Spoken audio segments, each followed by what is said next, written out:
welcome to you all at home. Both McLaren start on the medium, feeling strong ahead of the race. You've still got a chance to win this race, haven't you?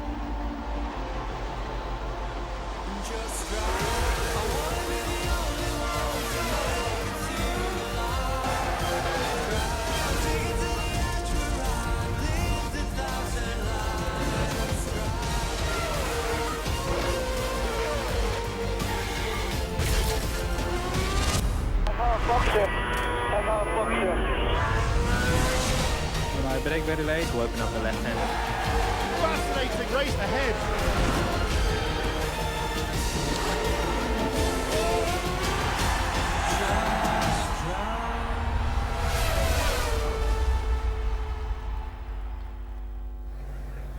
Hello there. Formula One is back with the first pre-season test underway here in Jerez in sunny southern Spain. This time last year, all the teams were wrestling with new turbo technology. Mercedes appeared most on top of it back then and went on to dominate the season. So will these first few days on track confirm that they remain the team to beat in 2015? Drivers' champion Lewis Hamilton and his teammate Nico Rosberg lifted the covers off the W06. Its predecessor won 16 races and took all but one pole. Can it be as dominant? Towards the end of the year, Mercedes customers Williams offered the most serious competition. Valtteri Bottas and Felipe Massa became podium regulars. Can the FW37 take them this season to its top step?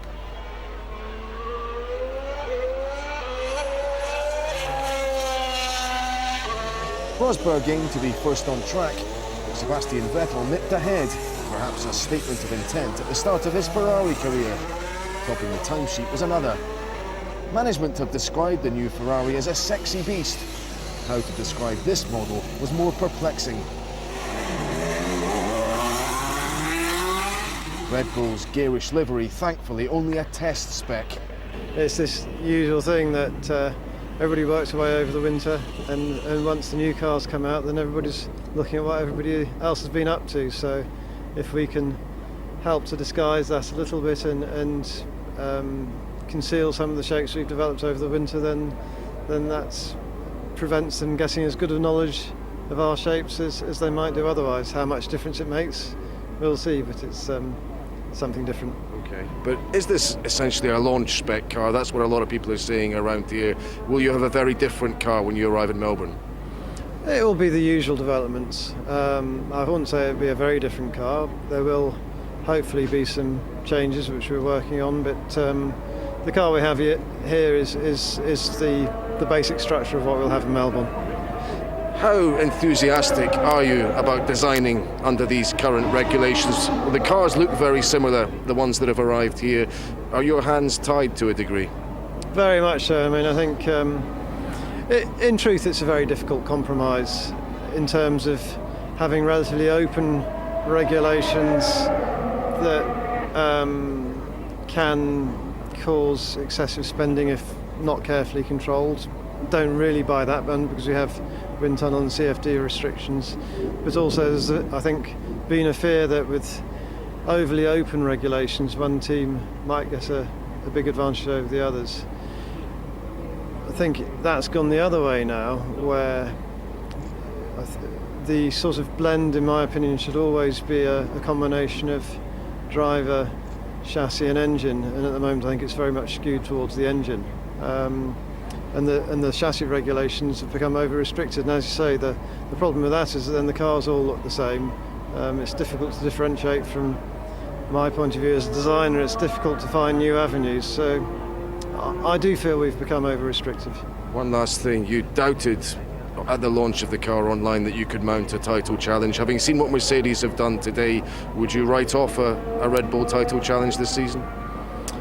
I think Mercedes should win it, frankly. They have a power advantage. And as I said, in this relatively engine-dominated formula at the moment, then that puts them hugely ahead. The chassis is very important, though. Can we make enough of a difference on the chassis to mount a challenge? I think it'll be extremely difficult. We obviously do our best. But in that sense, going back to the earlier conversation, a bit more freedom on the chassis regulations would make that more viable. But the car worked. Daniel Ricciardo completed more laps in a day than the team managed here in a week last year. Locals came in big numbers to see Fernando Alonso return to McLaren colours, although he'd manage only 6 laps, and his Honda powertrain sounded some gruff notes. Fernando, good to see you. I'm still getting used to you in black and white, man. Have you got used to it yet? Not yet. Obviously, I looked in the mirror this morning and I said, "Wow, this is strange." But I'm proud. I'm proud to be part of this project. It's the comeback of McLaren Honda after 22 years, and to be in the car today to do the first couple of laps is an honor for me, and I'm looking forward to do something special on this team now. They'll sort out the little niggling electronic problems, won't they? And the team believe that there is pace in the car, but maybe have you prepared yourself that you might have a little bit of a slow start and getting the major points before everything gets sorted out? Yeah, definitely. I think it's not a surprise for anybody what we could face during this winter period. I think we saw last year in the whole winter testing, maybe Red Bull was doing 6 laps, and we did 6 laps already today. So definitely we have a lot of things to learn, a lot of things to improve. But I think we are aware of that, and we are all excited about this project. And the car looks quite different, looks very aggressive, very radical design. So it will require a little bit of time, but I think we have everything in our hands. Okay, and last one from me. Ron says that the design and the livery of the car, the colours will change. He won't tell us when it will change, but be honest, when you first saw it, did you think, I was hoping for the old red and white, the old McLaren Honda?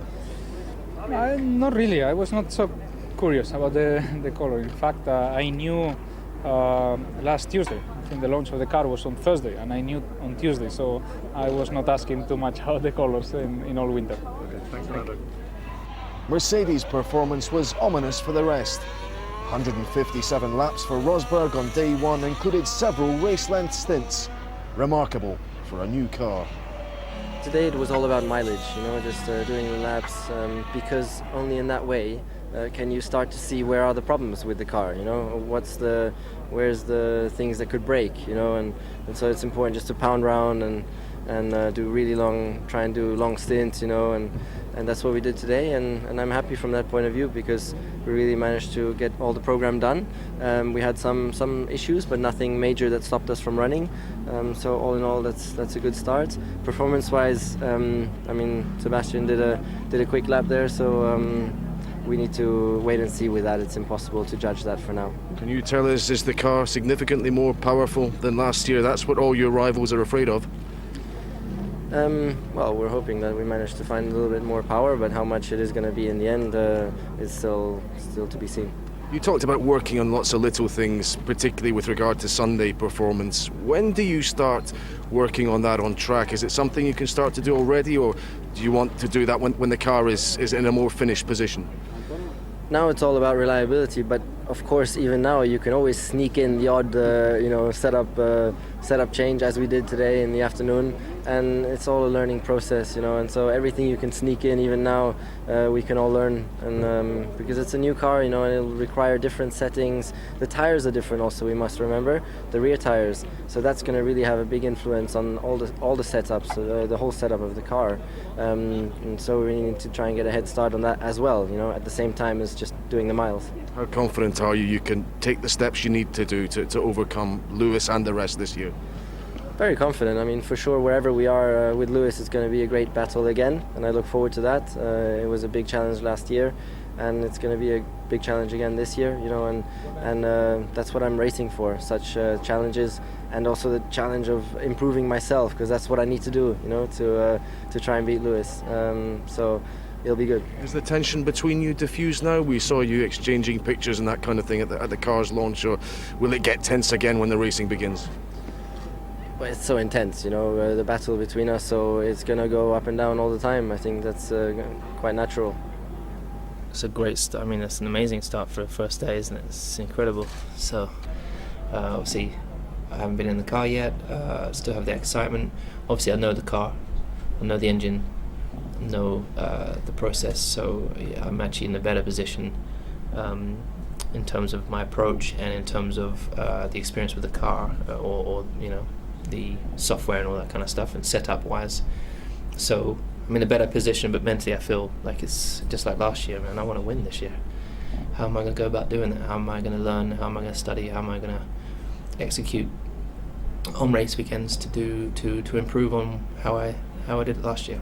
The third is not it's not what gives me the motivation. It's just I just love driving the car, man. I love competing. I love racing. I love coming here knowing that there's 21 or 17 other drivers that are out there to try and beat me and to outdrive me, and I love that competition. I love that challenge, and also knowing that I have a chance of winning or bettering them. So I mean that's just, motivation has never really been an issue for me. It just comes naturally. As I said, you know, the season starts again. I don't sit here feeling like, okay, you're world champion. I come here feeling I'm number 44 and there's another championship. I don't sit here feeling like I'm two-time world champion. I really feel like I'm going for that one. But of course, you know, the top drivers in the past, the greats, had the 3 titles. So naturally, of course, if I've got 5, 6, 7, whatever years left in the sport, of course I'm not here to finish second. So I would hope that in that period of time, if I'm fortunate enough to have another, that would be amazing. But I'm also grateful for the chances that I've had to get the 2 I have, you know, and from now is kind of a bonus.